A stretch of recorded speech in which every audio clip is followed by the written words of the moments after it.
Yeah, I was just thinking some things because I have gotten into some interesting discussions, if you want to call them that, with Paul Talk recently. If you have a life, you wouldn't know because why would you watch like 2 hours of that bullshit? But it all really stemmed from the conflict that was taking place on the Luke Ford show. And it's like, why does that matter? Why does some random people on the internet having a fight, like, why do we care? Why do I care? Why has it become kind of a big deal? I mean, really, it was about this conflict of two diametrically opposed forces, pretty much. Uh, a controversial conflict, um, which is, JQ affirmative people versus Jews or JQ negative people. Like, it doesn't even have to be with someone who's Jewish. And because it's such an intense, irreconcilable conflict, that's why um, it blew up into such a big thing. And then you get interesting people, somebody like Kyle, who uh, really likes to fight, really likes to argue about probably a lot of different subjects, but especially that. Um, Even when I was, I mean, I largely agree with him a lot, and even with my interview with him, like he's pretty direct, which we're not necessarily used to in our society. So when I had my take on Trump, and he said, "No, I totally disagree," it's a little bit. It takes you back a little bit. It's like when you travel to Israel. Oh, not quite, but sort of. When you travel to Israel and you wear a shirt, and your acquaintance, they don't lie. They say, like, "Why do you wear that ugly shirt? It doesn't look good on you." Very direct and different from what we're used to in our culture. So between somebody like that and an internet troll like Brundlefly, that was the main conflict. So you have these a worldview and the two sides that are diametrically opposed to each other, and two personalities that are just made to clash. And I took an interest in it because it affects me personally. It's an interesting conflict, and also because Kyle was in the minority, and you might think, well, everyone's against Kyle, so therefore he must be a gaslighter, a bullshitter.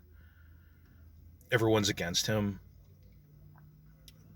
But I came to the judgment that there's very little outlet for this opinion, and so whenever there is an outlet for it, it gets flooded by those types of people.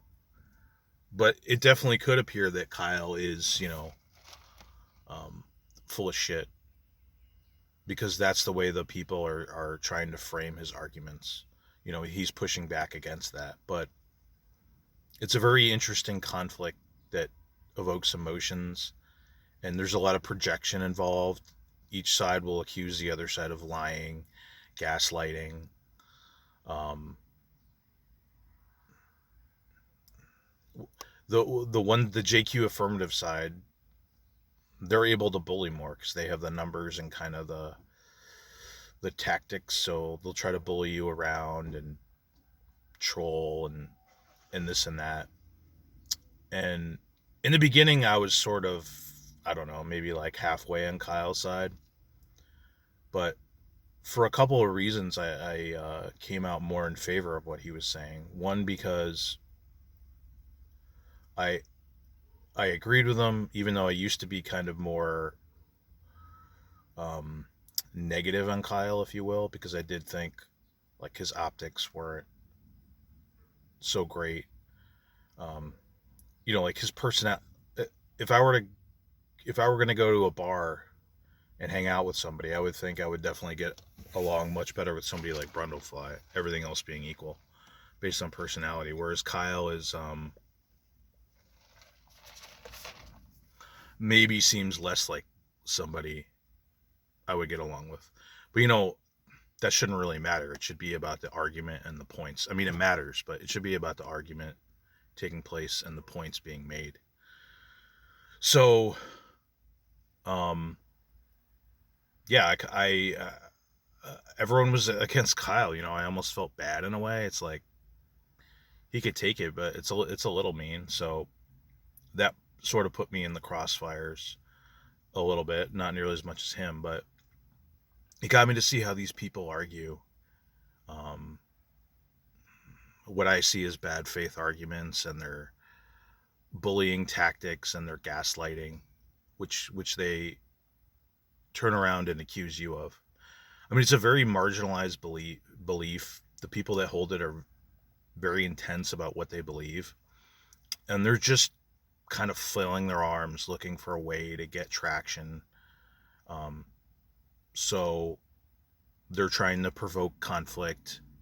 Uh, they're trying to push forward, provoke conflict. When they get into a conflict, they'll cry foul on you, whether it be like, oh, you're lying to them, you're gaslighting them, you're trying to censor them, you're trying to take away their beliefs. So for some of the reasons I've described,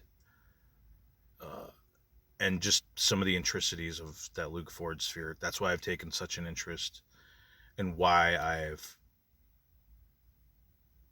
gotten into these discussions with Paul Talk about it.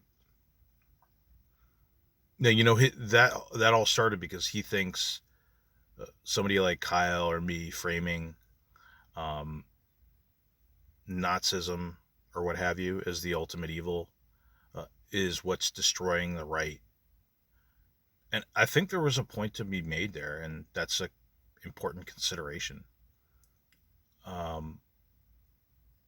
still think the Nazi regime was a unique evil, unlike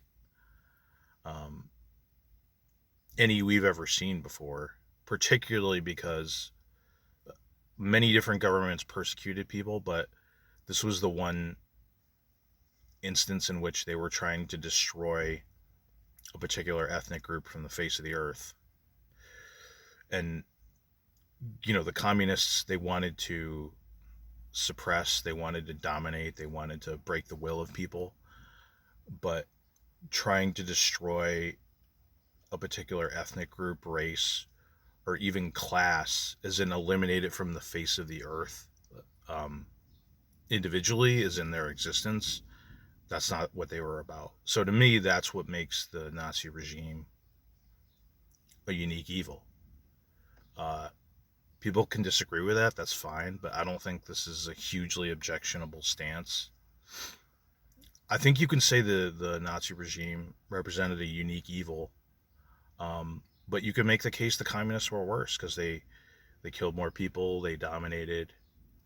I think that's okay. Every regime, every genocide is unique and different. There's other regimes that aren't communist or Nazi, like Saddam's regime, which was absolutely horrendous. I don't think these opinions are make or break or destroy society one way or another. But I did think he was right in that communism is evil and it should be painted as such more forcefully, which conservatives do to kind of a limited amount of success, as in, yeah, not very successfully.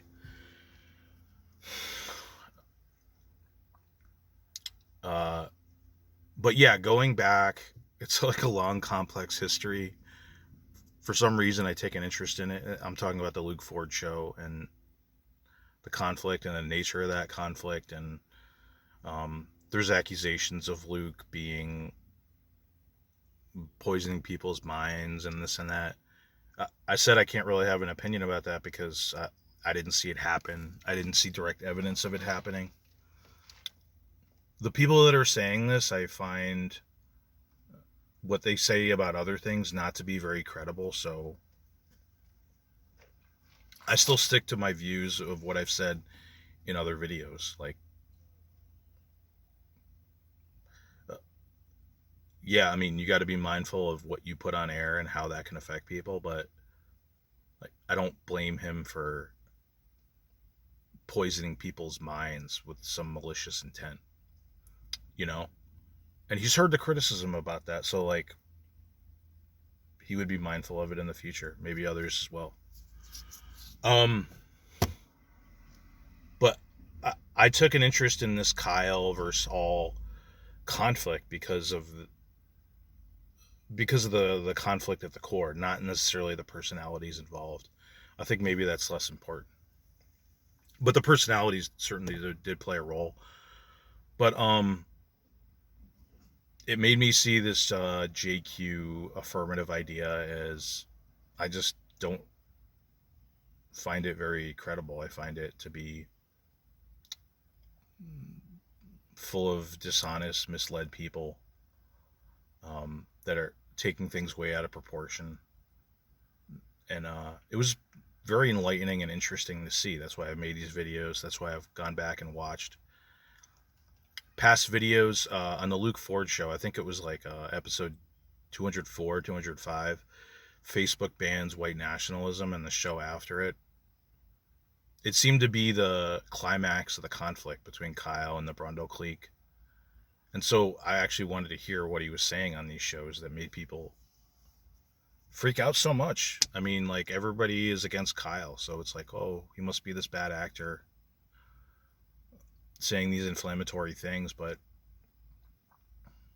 I just didn't find it to be the case.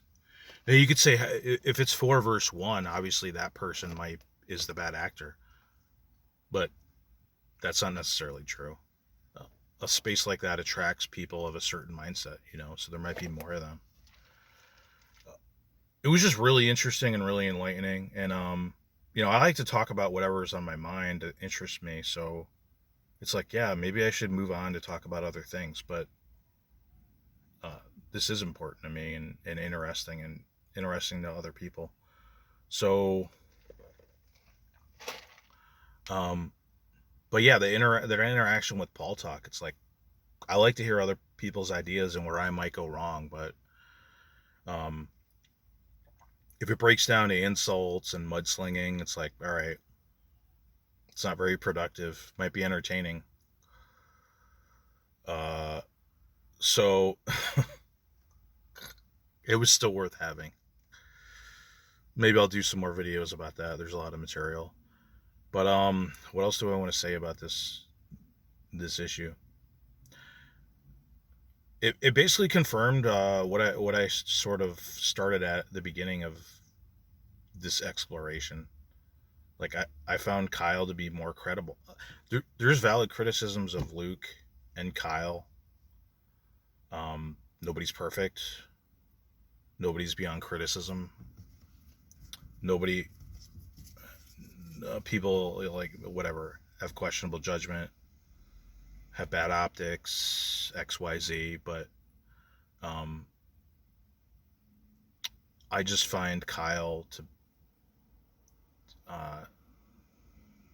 to be more accurate in his arguments, and Luke as well, and their opponents, everyone that has a grievance against them. Not that they're not making any valid points, but I just don't find these people to be credible, by and large. So anything they say, I take with a grain of salt. Like, if they said something like Luke did XYZ and it was bad and did this to somebody, I wouldn't believe it. I would say, okay, show me the original source material. You know what I mean? So, I don't know. I've talked about this so much, but it is something that interests me, so I'm just going to cut it off right here. And everyone have a good day.